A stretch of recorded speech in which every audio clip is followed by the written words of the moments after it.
Hi, it's me, Reedy. Welcome to Beat the First Man. Happy Euros are here week, people. We've been waiting, they're here.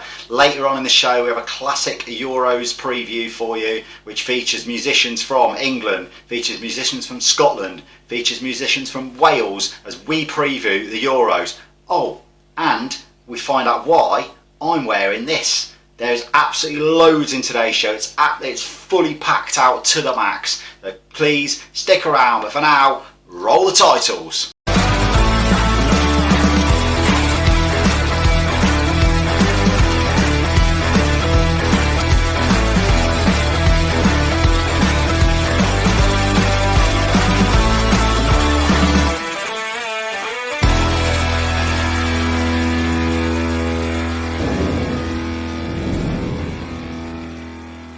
So here we are then, another episode of Beat the First Man with me, Reedy, up to episode 43 now. So thank you all so much for continuing to watch our silly little show, as we like to call it. If you're new to the show, don't take it too seriously. It's all just a bit of fun, bit of a laugh. Don't expect any serious football chatter. There's a little bit in the Euros preview later.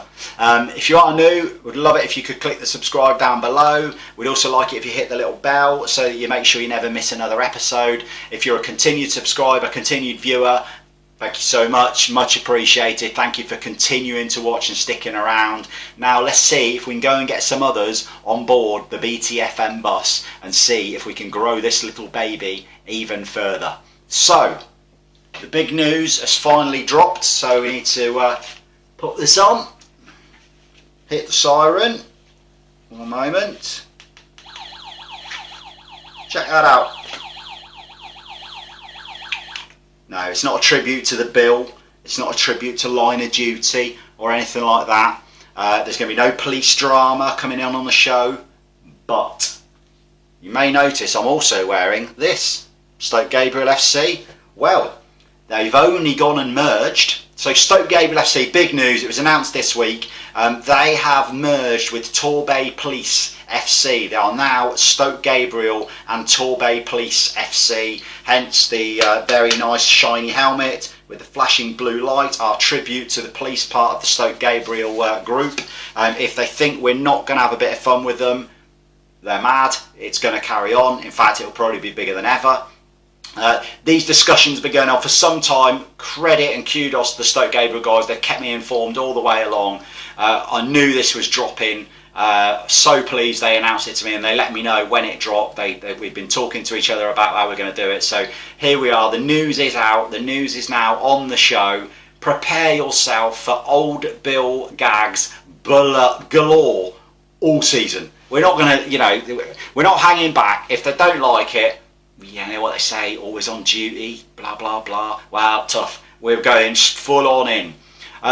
We are going to be getting somebody coming on from the club very shortly on Zooming In. That's in the pipeline. We're still going to be getting mid-table Gary on. We're going to talk to him about their hopes for next season. Will it be mid-table? Will it be top half of the table? But in the meantime, we've had a couple of little videos from old friends and who are now big supporters of Stoke Gabriel and Turnbull Police FC. So, to start with, here's one from a certain former Aston Villa player, Lee Hendry. What do you want? How you doing, everyone? Lee Hendry. Just wanted to congratulate Stoke Gabriel and Turnbull Police FC on the merge. Cannot wait to get down and see all you guys. Good luck in particularly the youth system, which obviously I'm a big fan of, coming through the Villa system. I'm very, very proud to be amongst it and being the vice president. Come on, you bees, and up the Villa. There you go. Nice message from Lee there. I'm sure you'll all agree. And we got one from a certain Jimmy Bullard. Jimmy, take it away, mate. Oi, it's the Bulldog. Massive congratulations to Stoke Gabriel and Turnbull Police, Football Club on your merger. What the bloody hell does that mean? Anyway, best wishes in particular to the youth section. The future's bright, people. Keep working hard, and I'm sure you'll go from strength to strength. Good luck. It's the Bulldog. Let's have it.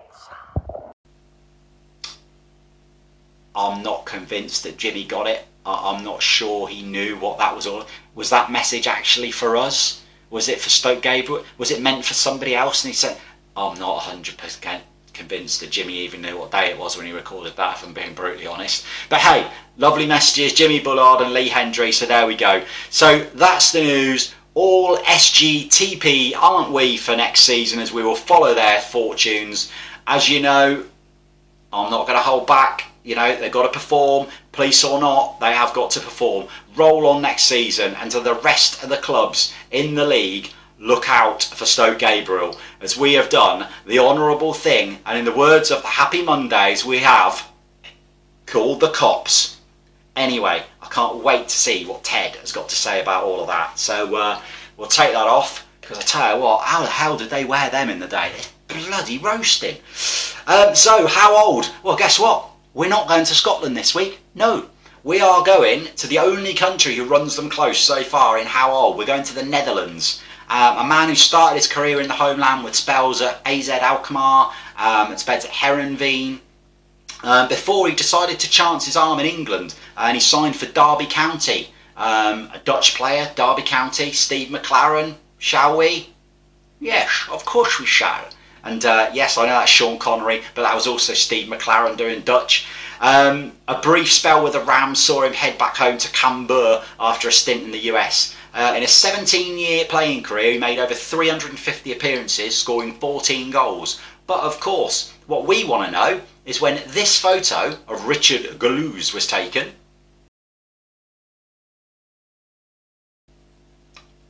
How old was he? I'm sure that's how you pronounce his name. I could try it in a full Dutch accent if you want. Richard Galouz. Anyway, we'll be back later on for the reveal to find out how old Richard Galouz was. So, it's time to reveal the results of the Premier League Managers It's a Knockout quarter-finals. So, as you remember, the category was who could bake the best cake. The polls have been open this week. We've got the votes in, so we've got the results. So, here are the results. Quarter-final 1 was Scott Parker v Marcelo Bielsa. It was a fairly convincing win for Marcelo, comfortably won, to be honest with you. He goes through to the semi-finals, part of the last four, in with a chance of the Premier League Managers It's a Knockout. Scotty Parker, he could have been thrown out for technically not being a Premier League manager anymore, but he's out anyway. So Bielsa, the first one through. In quarter-final 2, Jurgen Klopp v Ralph Hasenhüttl, couldn't remember his bloody first name. I nearly said Jurgen Hasenhüttl. Klopp v Hasenhüttl. So again, it was quite one-sided. It was close at the start, but Klopp ran away with it. Jurgen Klopp easily winning and moving into the semi-finals, joining Marcelo Bielsa as two of the last four. The closest quarter-final of all, Steve Bruce and Pep Guardiola. This was genuinely neck and neck for ages. It was 50-50. All the way along the line, and right at the death, a little surge of votes has seen Pep Guardiola move in to the final four. It genuinely was the closest one by miles. It was that close. But Pep joins Marcelo and Jurgen in the semi-finals, which leaves one more quarter-final. David Moyes v Brendan Rodgers. Again, there was little to choose between them. It was looking like a really close call. I thought it was going to have to go to the jury, but in the end it was Brendan Rodgers who ran out winner. People obviously thinking that his cake won't crumble at the last like his Champions League hopes. So Brendan Rodgers goes into the last four. So we have Brendan Rodgers, Pep Guardiola, Jurgen Klopp and Marcelo Bielsa in the last four. Next weekend's show we will have the draw for the semi-finals, including the category that they will take place in the semi-finals. So tune in for that. We're getting very close to the winner now, so make sure you're on next week's show to see the semi-final draw. And as always, boom, boom,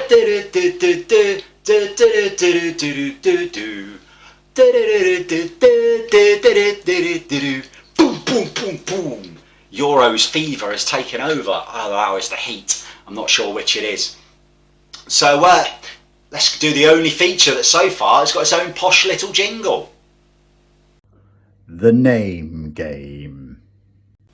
Yep, it's time for the name game. where we scout the world for brilliantly named footballers. Remember last week we had Norman Conquest? Well, this week we go to the country of Belgium as we hunt down another one, and we've found a beauty for you. This is an absolute classic. A man who played at the top of his game, played for Anderlecht. Not only did he play for Anderlecht at club level, he represented his country, Belgium, at all levels, through from under 18s to under 19s, under 20s, under 21s, and then made 5 caps for the senior squad. All this and having a great name. So, his position his main role was as a defensive midfielder, but he could also play at full-back and centre-back, which given his name is so beautifully apt. It's almost like I've made this shit up. But trust me, I haven't. This is real. Ladies and gentlemen, I present to you, complete with a picture, Mark de Man. No, that is clearly how to mark a man. That's not Mark de Man. Where's Mark de Man? That's Mark de Man. There you go. I didn't make him up. It's a real name. Mark de Man. So there you go. He could only ever have been a defender, couldn't he? Let's be honest. Anyway, look what I've remembered this week. The little knob of the week. If you were watching last week, you'll know I forgot it, which can only mean one thing. Our friend Ted. Ted, what the bloody hell? What, really? All cops aren't we? So because Stoke Gabriel have merged with Torbay Police, you have decided to crack out a police uniform. Well, you came looking like a helmet. I mean, wearing a helmet. Bit rude, Ted, won't lie. The latter part, factually correct. I was wearing a helmet. I mean, let's be honest, Reedy. How many old bill gags are we going to use this season? Oh, a lot, my friend Ted. An awful lot. Every week, in fact, going forward from now. I mean, they will have heard them all, but is that going to stop us? Not a prayer, not a chance. That's what this show's all about. Old gags, new gags, who knows? You got one for us now, out of interest, Ted? I wouldn't be so childish on the first day on the whole police announcement, so I will give it arrest for this week. Arrest. Good one, Ted. A good start, a good early marker. We'll take that one down in case we get used at a later date. Oh, Reedy, here we go. This is the shit that people tune in for. Shit gags, lame efforts at jokes, and just weak material. I didn't think it was that bad, but, you know, I think we need to pile in next year. You know, we're all going to be Stoke Gabriel. We're going to get behind them massively, but we have to have some fun with the fact they've merged with Torbay Police. Going to be absolutely brilliant. But we can't be too harsh. We don't want the long arm of the law coming down on us, do we, Ted? That's another one, Reedy. I know. We're just getting going, Ted, to be honest. So, anyway, one thing, Reedy. What? I was just about to go into the little knob of the week. Jimmy Bullard and that video. What the bloody hell was that all about? Ted, I've got genuinely no idea. Should we give him the little knob of the week award? No, we can't do that, Ted. He was sending a video for Stoke Gabriel. I know, but I think he was pissed. I don't think he was pissed. Do you think he was pissed? Maybe a little? Yeah, maybe.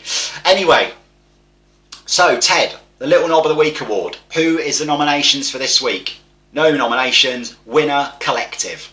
Another collective, Ted. Who is the collective that's won it this week? Step forward, CONMEBOL.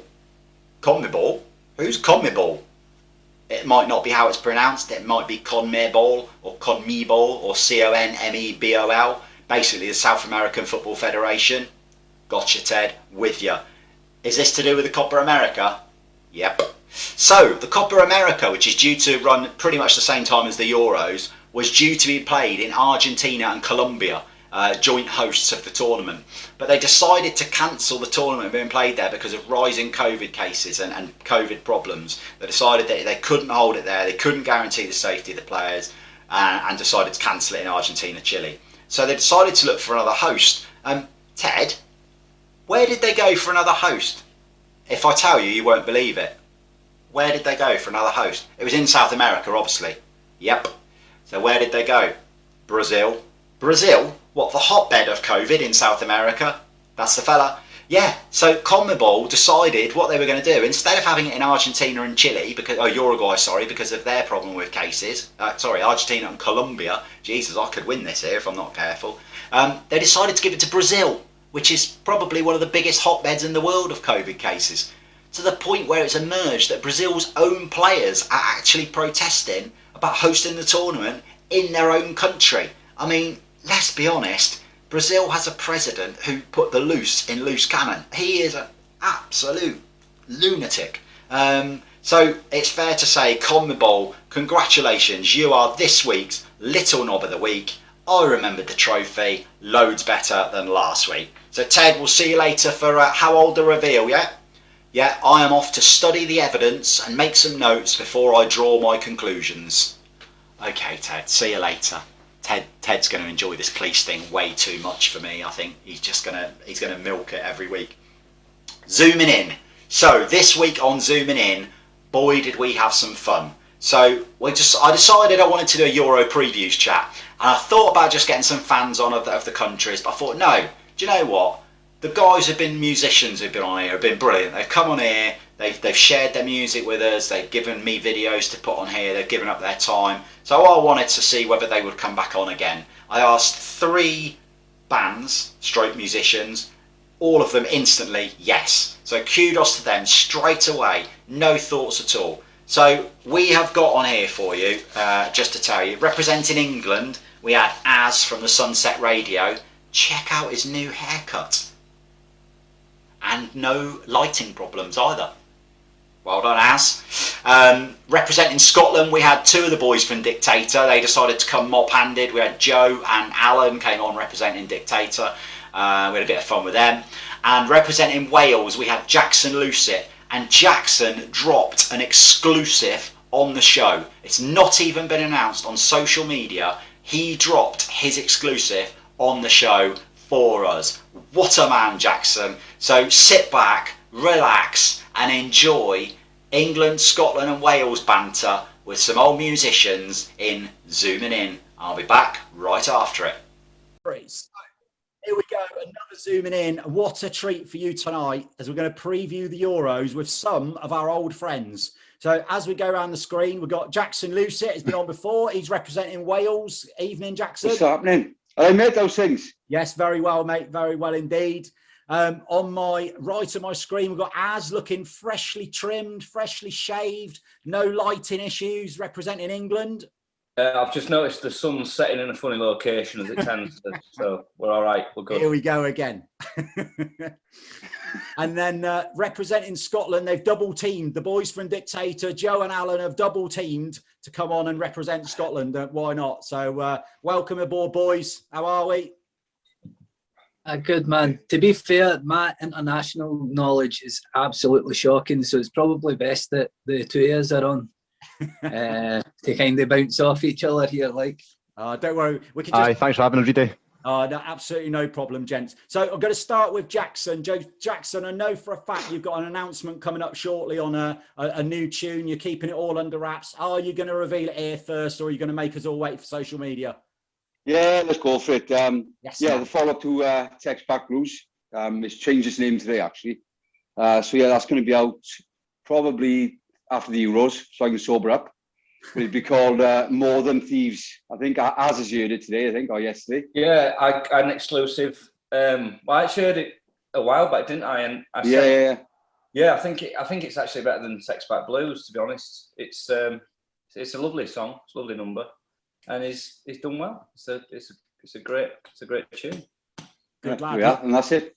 We look forward to hearing it, Jackson. Love Text Back Blues. That sounded awful, didn't it? It's all right. That'll do. The bloody song's still stuck in my head every time I play it. It drives me mad for days on end. Yeah, what are you doing up at this hour anyway, Jackson? Yeah, well played, mate. Well played. As Sunset Radio, last time we spoke, Ricky was getting a new guitar thingy and he was very excited about it. A, has the new guitar thingy turned up? And B, how has it affected the sound? The B9 pedal has turned up and it has affected the sound. Yeah, it was all right. It's created this organ sound that we wanted on this new tune, which is going to kind of be like a Motown sounding song. And yeah, a few teething problems, but Ricky, we had a practice the other night, but Ricky's been away this weekend, so he couldn't make it. But we definitely missed it, and I think it's going to come together, and it's going to be one of those that can get into the set, and hopefully people will be able to dance around and enjoy it. And I'm really looking forward to recording it as well, as it everyone is, and putting some new stuff out, which I think we're going to be doing definitely in the next 6 to 8 weeks. So watch this space. Excellent. And the boys from Dictator, since you've been on, you boys have been bloody busy. So you brought out one of the finest tunes of the year. I'm not going to blow your own trumpet, but Hide and Seek, what a tune. Absolutely incredible. Rave reviews all over the place, all across the internet. Radio X have even jumped on it and been playing it. You've had a pretty good time, boys, since you've been on here. I'm not claiming any of the credit, by the way. I'm just saying, since you last came on, you've had a pretty good time. Aye, thanks for that. No, Hide and Seek's probably kind of surpassed all of our expectations. Obviously, a 6-minute song, you don't expect to get much airplay, but for radio stations like Radio X, but even just, the music community on Twitter and on the internet, sharing it and sort of, spreading the word about it's been, overwhelming. And we obviously done a wee bit about Women's Aid, so all the profits that we raise through the downloads, and Nick through Tees Electric, who makes sort of T-shirts inspired by band songs, he donated all the profits to the T-shirts inspired from that song to Women's Aid as well, so all for a good cause. So yeah, busy as always at Dictator HQ. Win-win all round then. Absolutely. And then you've been getting in trouble with Mr. Bowie's nephew, I understand. Yeah, all started off as a bit of a joke, but it got picked up on the internet by George. I don't know if you guys know who George Bowie is. He's a bit of a Scottish legend on the radio. So he does a bit of a DJ set at the weekend on the GBX anthems, and he has a classic tune called Bits and Pieces, which we have taken, and it'll be released, I think, either tomorrow or Monday on Spotify. But we've got a few YouTube videos coming out over the weekend as part of our Euro unofficial national anthem. So I keep your ears and eyes peeled for them. Yes, but yeah, George Bowie got involved in a wee bit of a tongue-in-cheek joke online. So it's all about. Yeah, definitely. It's good advertisement. Good advertisement. I think he said her name like 3 times on the radio, and that's 3 times. What more can you ask for? Exactly, man. Anyway, gents, the Euros. So obviously, as the host of the show, I have to remain neutral. But bollocks to that, I've been waiting long enough for this. Yes. Oh, for fuck's sake. I've waited a long 23 bastard years we've waited for this, so we're going to have some fun. But I'm going to start with the boys from Wales. So, Jackson, I do know, little birdie tells me, from the last Euros, that somebody went out to watch a game and it took them 3 days to get home. But Az was there for that one, I think. How long are you intending to stay out after your game on the weekend? Well, I put my name down to work overtime on Sunday, and then after tweeting pictures of the last Euros last night, when I got into work this morning, I just told my boss, I said, look, forget Sunday, get someone else in. So I'm off until Tuesday anyway. So I've covered myself, hopefully. And you've got a pretty difficult group. It's got to be said this time around: Italy, Switzerland, and Turkey. How are you finding any chances, mate? I think if we get a good start on Saturday, it's nice to get same as you did against in the last Euros, get a nice early win. Against Turkey, you never know what's going to happen. Yeah. But if we get anything from them, we're happy. But we got Italy in the last game, and that's in Rome, so could be fireworks there. Like, but we've beaten them before. We beat them before in about 20 years ago now, I think. But can be done. Confident of getting out of the group? Yeah, I think we will. Yeah. I think we will. Yeah, should be all right. Right, we're going to return to you with some either ors, and for your player to watch for the tournament. So you've got a little bit of extra time to think of somebody. So Az, England, simple question: is it coming home this time? Well, I think something's coming home. Not sure what. I'm confident. I think obviously our attacking flair is it's up there with the best in the world, isn't it? You know, I think we're probably a bit dodgy at the back. I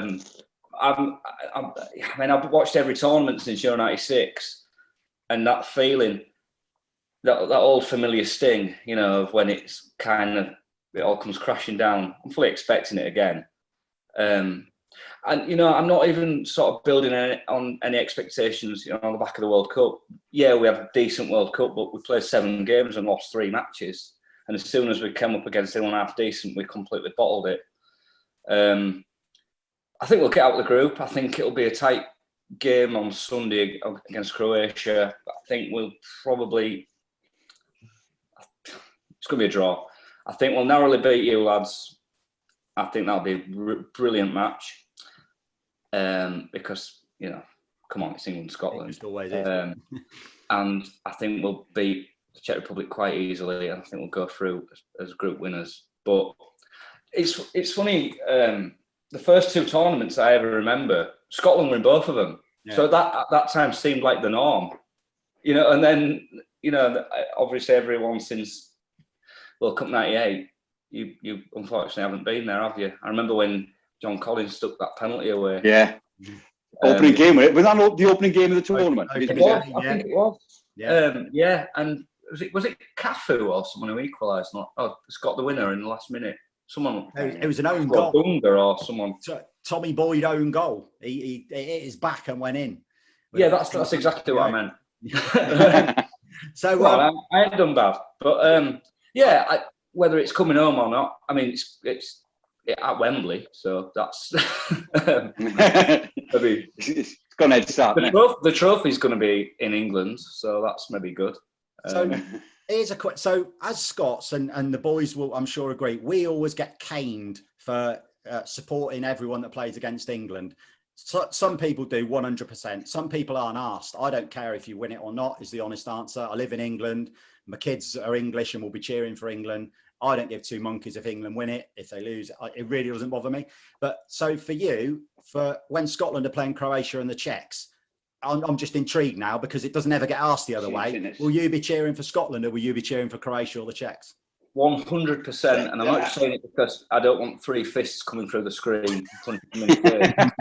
But no, like I said, those first tournaments I remember watching, Scotland were in there, and it was sort of a, you know, support your local side, don't you? I mean, obviously France are playing someone on the other side of Europe, that can apply, but yeah, definitely. Why not? I mean, you know, apart from next Friday night.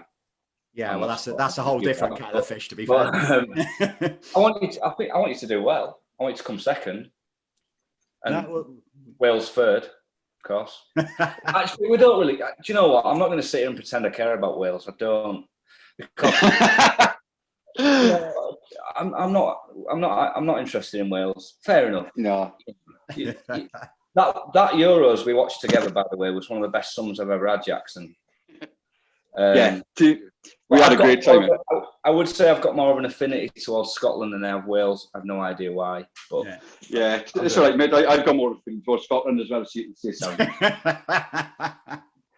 Yeah, you've no right to say that though, really, because you know I'm sort of sandwiched in. I can touch both of you. You can only touch one of us. Very good.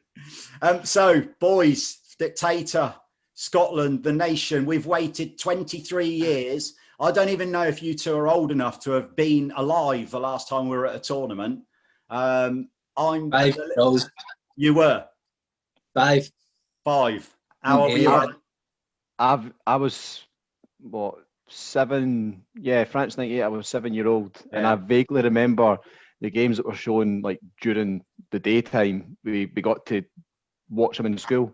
Yeah, I just remember that buzz in the school and everyone getting to watch the games. It was that's the only memory I've got of Scotland in a major tournament. Yeah. So yeah, 20 odd long years. So I'm buzzing for it. Oh, well, that was my next question. I mean, I'm genuinely like a kid at Christmas. I'm so excited for Monday. I cannot wait for Monday. How excited are you two boys for Monday? Because really, this is your first experience as an adult proper football fan of watching Scotland at a major tournament. I'm working.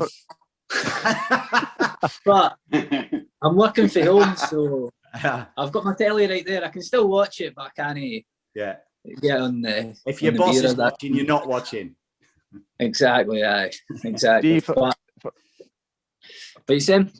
For me, it's so generally I despise international football, and it's probably because I've never experienced like Scotland at a major tournament, and it's just always depressing. And for me, it's just like a distraction to club football. I love my club football, and international football, it's like, just hurry up and get to an end, because it's just always going to end in disappointment for us. But this time around, it's like something to look forward to. And it's probably more so because my club team's been so poor this year that I want a distraction from that. So for me, it became real just a couple of days ago. I was in the shop and I picked up a Panini sticker book.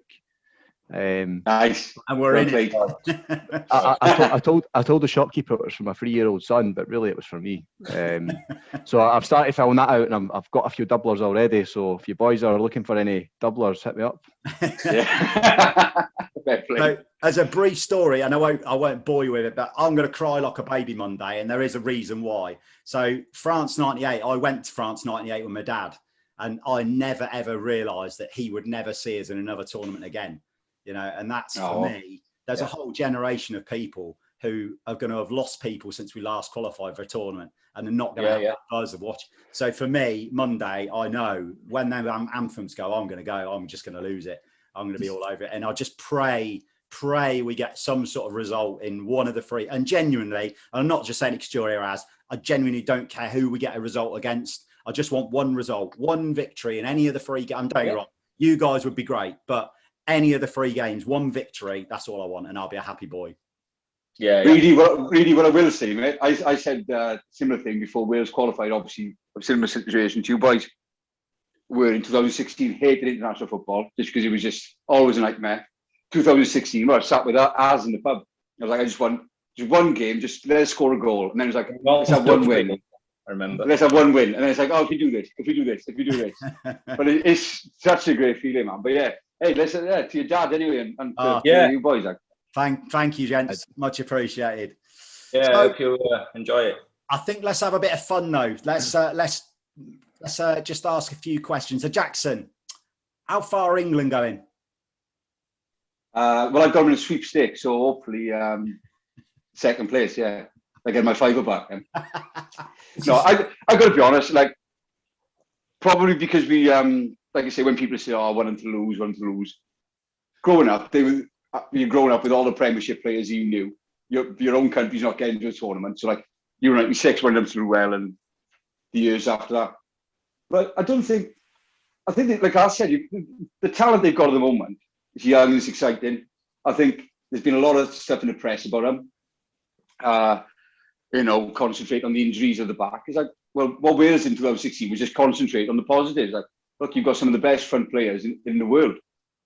Go and put 3 on a team. Like, don't worry about your defence. But yeah, they're not winning it, mate. That ain't happening. And how far is Scotland going? To be honest, same as Wales, mate. I'd love to see the Scots. You boys have a tournament like we did in 2016 because you're new to it, you're hungry for it. You know, I hope that. I'd like to see you do well. Quarterfinals, semi-finals, perhaps, but you don't know, do you? Guys, football. We wouldn't stop drinking for about 6 months if we got to the semi-final. We're just happy to be here. Me, brother. You know, when you go to a party and there's a bloke in the kitchen and he's found the beers and he's just drinking the beers and he's just happy to be there. He doesn't want to talk to anyone else. He's just happy. That's us. It's just a shame that it's there's no real fan in groups, and that's a real shame. It had to be the one tournament that Scotland get to. I know, and you can't get full fans in, so I'm sure we'll still enjoy it. Oh, without a shadow of doubt. So, how far do Wales go? Well, forgive me if I'm wrong, but is it you can qualify as finishing third now, right? Is that right? So is it the best 4 best third place teams? 4 best third place. So, but I was saying to someone this today actually at work, genuinely think the Euros is now the tournament to win in the World Cup, because outside of Europe, who is there? You know, Brazil, Argentina, possibly Uruguay. You know, no offense to any of the African teams, but then they're not good enough. They're not up there, are they? There's no one's scared of playing Cameroon or, Ivory Coast, are they, as such? But so it's condensed into the best players and the best teams. So I think Wales are fucked. Oh, he is. What a prick. What a prick. It was. I tell you what, that summer watching that with Jackson, I felt like they felt him through the screen. Together, stronger together. Mr. Lucet was in town, and they had to do it for him. And that kind of goes across the board. But I think they can. I'm not really. I don't know. They're not going to beat France, are they? Not going to beat Italy, are they? They might beat Turkey. And who's the other one? Switzerland. What have they got apart from fondue and dignitas? Couple of ones. I'm struggling to think about it for now. I've got Shaqiri and that's it. Hopefully they get through the group up and they get a nice draw and they go as far as they can. But I think my mate was actually telling me how it all maps out. He'd looked into it and stuff. But I think it can actually benefit you finishing like in that third spot, can't it? You can get an easier, like England did in the World Cup, when they finished second. Who knows? Who knows? I ain't got a crystal ball. Find out, won't we? So, Alan and Joe, how far do England get? I think they'll. So personally, I think England will top our group, and I'm absolutely fine with that because they'll play second place out of France, Germany, or Portugal, which is probably the group of death. I think Portugal are going to win it again. I think they've got a fantastic. A lot of people saying that. Yeah, I think they've got. Yeah. I thought they had an aging squad, and I actually looked at it the other day, and I'm like, wow, like that's just full of talent all over. France again will be really strong, and then Germany. I mean, if England get Germany in the following round, that's a tasty tie. So I think if England finish top, they're going to get one of those three, and I think that's just the end of the road for England. That Sorry to interrupt, Alan. It's all right to have an aging squad if one of those aging players happens to be Cristiano Ronaldo. Absolutely, mate. Yeah, absolutely. Baller. You know what I mean? So. But I just remember it from the previous Euros when they won. Like obviously Ronaldo. Remember the scenes at the touchline, sort of like G'ing the squad on and just kind of getting them over the finishing line. But the team had charisma and Nani and like players. Yeah. And I'm just thinking like, they probably still got that same squad. But you actually look at their team and it's just full of absolute talent all over. So with Ronaldo a lot of them are playing for Wolves, isn't they? Half their squad's playing for Wolves. So they're playing Premiership football week in, week out. So it's not like they're playing. It's more intense and. But I think you got a shout there, it. So I think England will finish top of our group, and I think whatever team they get from on that route, it's good. If they get past that, then fair play to them. They probably deserve to go. Yeah, you're probably right. So good luck to you. All the best. Isn't it? It's a bit of a poison chalice winning that group, isn't it? It's, that's why we're not bothering us. Exactly. It suits us finishing second or third. Right. Oh, you've got France. Who have they got playing for them? Oh, just the best players ever. Anyway, now the real fun begins. So it's an either or. They're never kind. They're never Joe will remember this. I very kindly gave them the choice of winning the league but losing all 4 Old Firm games, or winning all 4 Old Firm games and finishing second. And him and Michael jumped to winning the league and then suddenly withdrew and reversed really quickly and went, no! So it's got to be the league, innit? It's got to be the league. We've done both of them this season. We've lost every single Rangers game and we've still lost the league. And lost the league. So, Jackson, Wales go all the way to the semi-finals, but you never see them qualify for another tournament. No, fuck that. Or you go out in the group stages with no points, but you make the next World Cup. Yeah, fucking second one all day long. We've done the semi-final. We've done the semi-finals of the Euros. Fuck that. Been there, done that. But no, World Cup, man. World Cup. Like that's got to be. Because we haven't qualified for a major tournament since 1958. Before 2016, still haven't qualified for a major World Cup. Sorry, since then. Just to see them in a world. It was. As can testify, I was a wreck just listening to the anthem of the opening game of the Euros 2016 World Cup, mate. I think I'd have an heart attack. Just, but yeah, it's World Cup all day long. Do you know what I mean? Like, if you're going to do it. We obviously made that one a bit too easy. Yeah. So as England hammer Scotland 5-0 at Wembley, but you go out in the quarterfinals, or you lose 1-0 to Scotland, but you get all the way to the final, but I can't guarantee you the result in the final. Well, I've never seen us play in a final, and like I say, Scotland are a bit of the snake and the mongoose thing, aren't they? So get to the final. Let's beat West Germany or whatever they're called now. We'd never bring it up. You realise we'd never bring it up if we won 1-0. We'd never bring it up again. That'll be fine, and I'll never bring up the fact, when Gaza made Colin Hendry look like Tat Birch. And Jackson's. Can I just say, Tat Birch? It was a centre. It is a centre half who played for a football team that me and I was played for.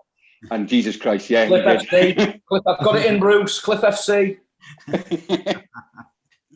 Right. Okay, Alan and Joe. This is not so easy. Sorry, gents. You beat England at Wembley, but they go on and win the tournament, or we lose to England at Wembley, but they get knocked out in the semis and we get knocked out in the groups. Oof, that's a tough one. That's a complicated one. Yeah. There's layers to that one, Mike. There's layers of bit to try and break down here. What was that second option we do? What was the second option we do? So you've got the second one is we lose to England at Wembley, but they get knocked out in the semi-finals, but we go out in the group stages. Or we beat them, but they go on and win the tournament. My second favourite team, really. Anyone but England. So I'm sorry, but England ain't winning this tournament. I can't face that. Joe? We still hear about the 60s. Oh, fucking tell me about it, mate. Working it. There it is. To be fair, two Celtic fans can't really say anything about the 60s. That's all you hear about as well. 67 was a lot more impressive than 66. But, yeah. But I think, to be honest, I think I'll go the same as Alan in that one. And see, I'm gonna go the opposite. And I've got it's a little bit of a self-read. I'd love to see us win at Wembley again. It's been so long. I'd love to see us win at Wembley. If they do go on and win the tournament, I've got two of the happiest sons I'm ever going to have in my life. They're literally... it's a trade-off, mate. It's a trade-off. No, it's a trade-off. I get the win at Wembley, which I can hammer them about forever. They get the tournament win, so they're quite happy. Everyone's happy. Apart from the whole of Scotland. Yeah. And Wales. Ask me again in 12 months' time, I might not be giving the same answer. Fucking hell, yeah. So, Jackson, last one, player to watch for the tournament for Wales. I'm a big Aaron Ramsey fan, and he's a big stage player. Scored in a few FA Cup finals, turned up at the Euros despite injury. But he did sit training up today, so I don't know. Gareth Bale, you never know. But I got to be honest, I fancy Dan James to do well out on the left wing. I reckon he needs a confidence boost. He had a big move to Man United. But I reckon given the space out there with Ramsey, Joel and Ampadu behind him, I reckon Dan James could be one to watch. And possibly Tyler Roberts. I know, well, Kiefer Moore, in fact. I don't know, fucking Wales. Watch Wales. Visit Wales. At Van Den Hau. Yeah. As player to watch for England? I've got to say Jack Grealish, without a shadow of a doubt. I think he's... I'd agree with that, mate. He's just... There's obviously Mount and Foot. There's, like I said earlier, we're blessed with attacking talent, aren't we? But Jack Grealish is something else for me, I think. Yeah. I think it's his calves, man. Look at the calves. They're insane, aren't they? He just got... he gets fouled for a reason, doesn't he? He's just... Jack Grealish, there we go. I think he's going to be the difference. Right. I've completely jinxed this now, aren't I? Right, you never know. We might be right. We might be looking back and saying that Az is a football expert. No, we won't. No. I played football for 4 years. Yeah, especially on the field, and Jackson will verify that. So, Alan, good player. Scotland player to watch, Alan? Not bad. I think if Scotland are going to have a good tournament, I think we're going to have to be solid at the back. So I think just after our last game in the qualifiers, I think David Marshall could be key to having a good tournament, solid in the goals, and I think his confidence be at a kind of high right now after being the sort of hero getting us to the the tournament. So I think Marshall, but kind of outfield, I would say as a sort of dark horse, maybe one of the players that the guys have not really heard or seen much of is David Turnbull. I think if he was kind of a surprise call up, kind of came in for Celtic sort of last half of the season and was probably the only sort of positive story for us. So if he gets a chance, I think he could be a sort of surprise player in the tournament. Yeah. Can I just say quickly? Sorry, Reedy. Can I just say quickly? Just what you mentioned there, David Marshall. When you asked me my five-a-side team last time, David Marshall was that close. Obviously, his Cardiff connections. Yeah. But I asked all my mates the same question, and David Marshall was in every team that I asked. Honestly, God, that guy deserved a big tournament years ago. Yeah, no, definitely. Unbelievable keeper. I've got a horrible sneaking suspicion he might not start him. I think he might start Gordon. I hope Marshall gets the start for what he did to get us there, but I think he might start Gordon. Personally. I'm not sure. That could be a tough call, though. It's a horrible call. It's a nice. Craig Gordon's still a thing. Yes, man. Yeah, he's back at Hearts this season. Yeah. Was he? Yeah. And Joe.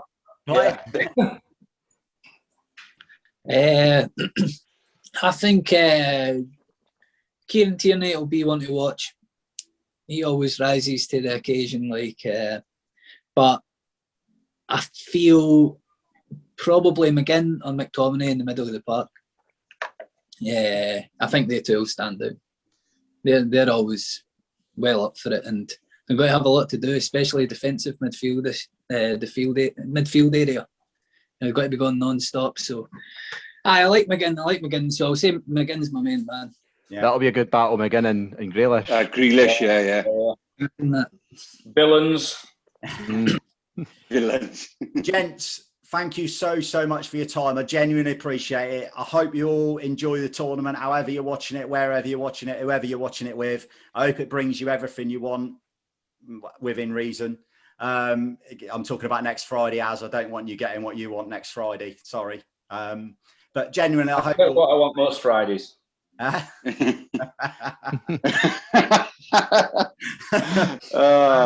Thanks, guys, for coming. I genuinely appreciate you all coming back on again. No problem. Guys, if you're watching this, please go and check out their music. Jackson's got a new single coming out. Go and check out Text Back Blues. The boys from the Sunset Radio got loads of stuff out, working on new stuff. Go and check out their old stuff. It's good music. And they got a new guitar thing. It's going to sound even better when the new stuff comes out. It's sounding good. Yeah. And the boys from Dictator, probably one of the busiest bands on social media you'll ever get to meet. Class act. Let's swap dates. Yeah. Let's do a Euro tour thing. We'll do one in Wales, one in England, one in Scotland. Definitely. I'll come along. I'll come and be your MC. There we are. Somewhere other than Livingston, though. Somewhere other than Livingston. You've changed your fucking tune. But gents, for now, enjoy the Euros, and it's back to the show. So there we go. Honestly, absolutely brilliant. Loved it. It's so much fun. Jackson's actually messaged and said, can we do this all the way through the tournament? And there's a little part of me which is massively tempted to do so, but we'll see how it goes. We'll see what happens. So time for How Old I Reveal, which can only means I bring back my trusty sidekick Ted.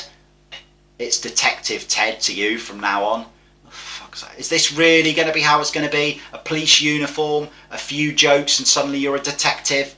Any more of that chat, Reedy, and it'll be off to the station.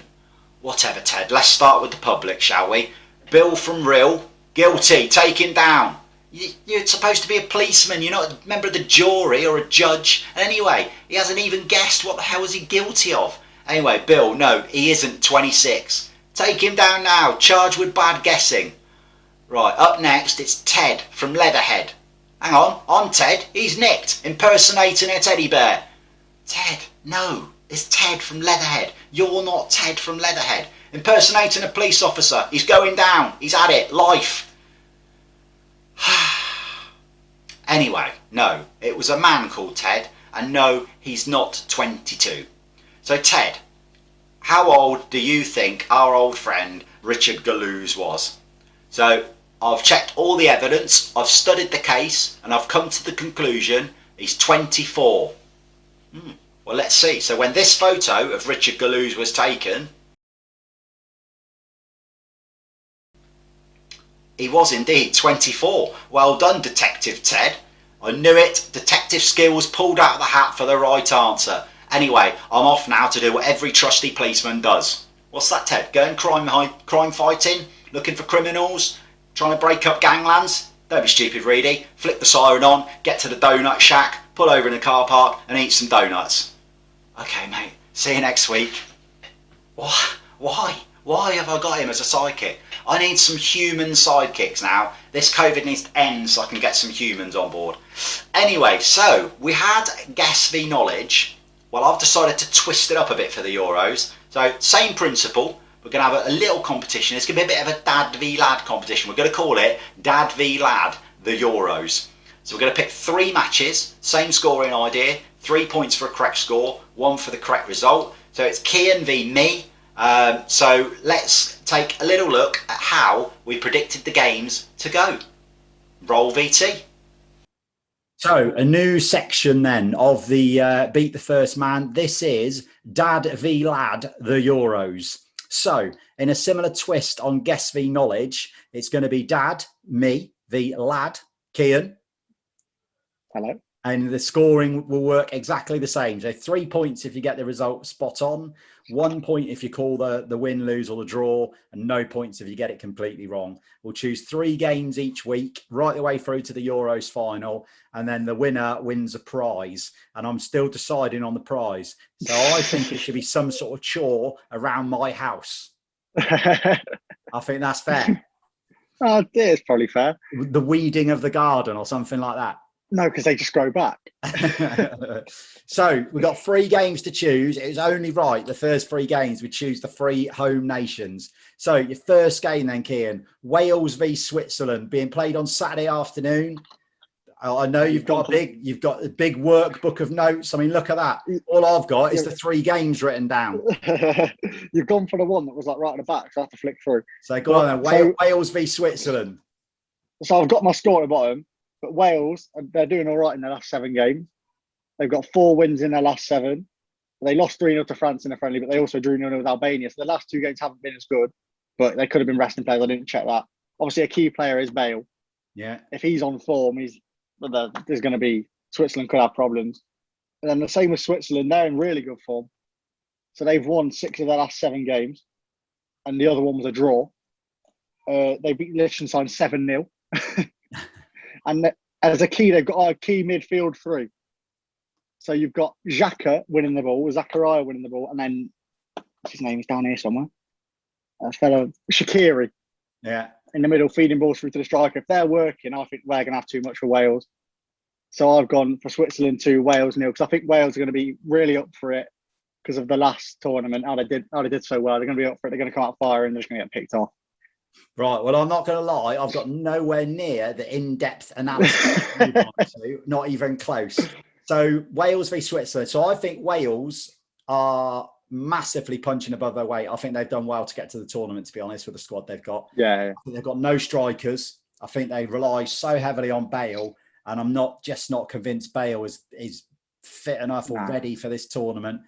I think Switzerland will have to. You lost me at Xhaka, I must admit. I'm not being funny. he is not a Switzerland saving grace. But I do think Switzerland will have. I think Wales are going to struggle to score goals. They've got 3 strikers: Kiefer Moore, Tyler Roberts, and I can't even remember the other one.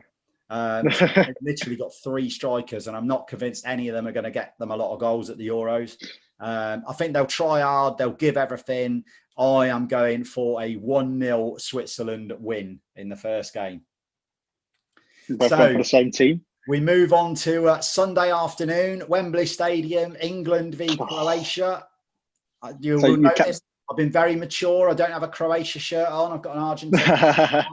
There is a reason for the Argentina shirt. It does have God on the back. See, that's why I went for all the analysis. Right, so let's go. Hit me with England. So England, obviously the last 2 games have been pretty poor, but we're missing a lot of players through Champions League and all of that.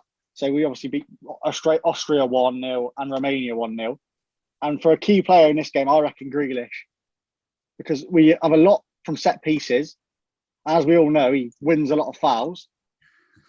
So that combined with our set piece I just think we're just going to have a bit too much for them. And Croatia, they've only won 2 of the last 7. They're getting old. They need Modric to control the midfield. And in the last 2 games, they drew 1-1 with Armenia and lost to Belgium. So he's not been controlling it very well. Yeah. So I've gone for England to win 3-1 because it's at home as well. I think they're going to be well up for it, I reckon. And I think Croatia are going to score early because of Tyrone Mings. I'm calling that now. And then we're just going to have too much of it in the second half. I reckon we could go roll them over in the second half. England have a problem for me. England's problem is not on the pitch. England's problem is in the dugout. I don't think England's his best team. I think everyone in England seems to know their best front 4, but he ain't going to play it. There's no way he plays it. Absolutely no way. Rashford will start. I think Sterling will start. I don't think Foden, Grealish and Mount will all start. He'll leave at least one of them out, maybe 2. I think for me, he's more scared of losing than going for the win. And I think that is what could possibly cost you later on in the tournament. That said, I don't think Croatia are that clever. I think, like you said, they've got a lot of old players. Modric is in his 30s now. They relied very heavily on Mandzukic, who is, I don't even know if he's there. I presume he's he's not there anymore. Or is he not even there? No, not when I looked. He wasn't even on the team. So but I do think England will huff and puff on Sunday because it's the opening game. There's a lot of expectancy. I do think they'll win. I'm going to go England 1, Croatia 0. I think you'll do enough to win. Probably a Harry Kane penalty after Grealish falls open, something like that. But that's why he's a key player. You'll have enough to win. I don't think Croatia are the side that they once were. 4 years ago, it might be a different game, but I think Sunday, you'll have more than enough to beat them. Even with I agree. Doesn't really know his best starting lineup, I think. Yeah. Anyway, on to the biggest tie of the weekend. Let's face it, we've waited 23 bloody years for it. So this is the biggest tie of the weekend. Monday afternoon, 2:00, the country of Scotland draws to a standstill. Finally, we are back in a major tournament at last.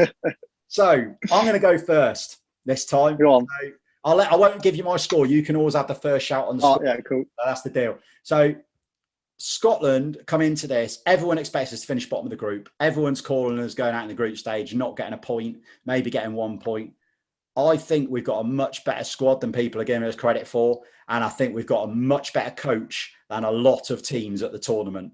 In fact, I go as far to say, if Steve Clarke was in charge of England, I think you'd win it. I think it's not too hard, is it? He's a very, very good coach. I think what he's done with Scotland's been incredible. His turnover of players, he's churned them through. We've got a lot of really, really exciting youngsters coming through. It's just a tournament too early for the likes of Gilmore, Turnbull, Patterson, who are all going to have massive futures. But when we've got a team that's got Tierney, Robertson, McTominay, McGinn, all those 4 in it, that's a decent side for me. Yeah. Czech Republic are very, very dangerous. Their biggest problem for us is going to be set pieces. They're going to be lethal from set pieces. They're a team of bloody giants. We beat them twice in the Nations League, but I don't think you can read too much into that. It's our cup final. I genuinely call it. If we win on Monday, we go through to the second round. I'm calling it now. I'll let you do your bit first and tell you whether I think we're winning or not. So obviously, I'll start with Czech Republic because you've led me on quite nicely to my key player with the set pieces. So I've got a key player, Thomas Souček. Yeah. I think we've seen for West Ham this year how many headers he scores and crosses. He's so big. And I mean, for Scotland, you've got Tierney at centre-back if he plays there.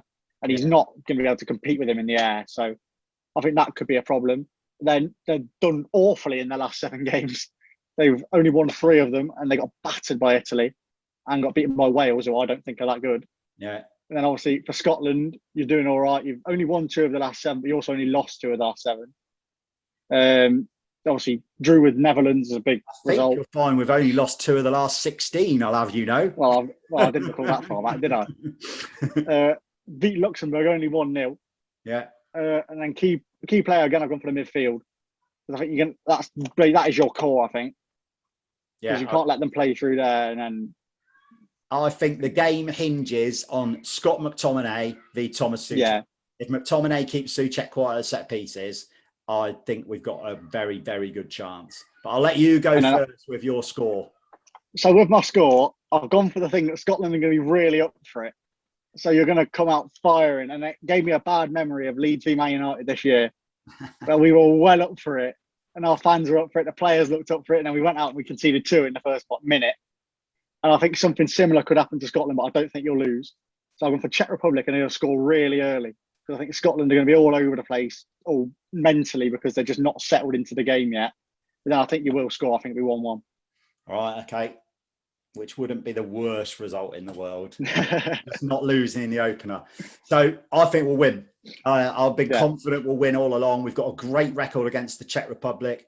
And even going back to when they used to be Czechoslovakia, we've got a good record. They don't like playing at Hampden. Hampden's going to be massive for us. We've never had home advantage in a major tournament. We've got 2 games at home. Hampden will be massive. And I think Hampden can take us to this victory. There'll only be 12,000 in there, but by God, they will sound like about 90,000 because those boys have waited a very long time for this day. I think genuinely, and I'm trying not to even be too heart over head, I think we'll beat them 1-0. I've gone for all 3 games being 1-0. I think we'll win 1-0, and I think it'll be a John McGinn goal with about 20 minutes to go. And then we'll hang on like Billy O for the last 20. Just sit back. So there we go. So So Wales, Switzerland, you've gone 2-0 Switzerland. I've gone 1-0 Switzerland. England, Croatia, you've gone 3-1 England. I've gone 1-0 England. Scotland, Czech Republic, you've gone 1-1. I've gone 1-0 Scotland. So next week on Dad v Lad at the Euros, we will review how we got on in those 3 games, and we'll also preview our next 3 games, which will include the biggest game of the tournament, without a shadow of doubt. Forget your France, Belgium, Italy, none of that shit matters. It's all about one game. England on the left of my screen, Scotland on the right of my screen, Wembley Stadium. Bring it on. So, Kian, thank you very much, mate. And it's back to the rest of the show. So there you go. You've got the predictions there. So let's see how we get on with our scores and see how our predictions come out. Can I be any better at Dad v Lad than I was at Guess v Knowledge? The reality is, as you can see how much studying he did, probably not. All mine, wing and a prayer. So there we go. Let's see. Anyway, there we go. Another episode draws to a close. I can honestly say it's probably the most content-packed show we've done. I've loved it. I hope you've enjoyed it. Genuinely, I hope you've enjoyed it as much as I've enjoyed presenting and doing this one. It's been a whole load of fun, and hopefully the start of now moving forward to getting this sort of content every week. If you did enjoy the show and you're not subscribed, please click on the subscribe below, ring the little bell. But for now, that is it for now. Next stop, ding ding, episode 44, which will be on Saturday the 19th of June. As always, everybody, stay safe. And for Monday, come on, Scotland! See you later, people.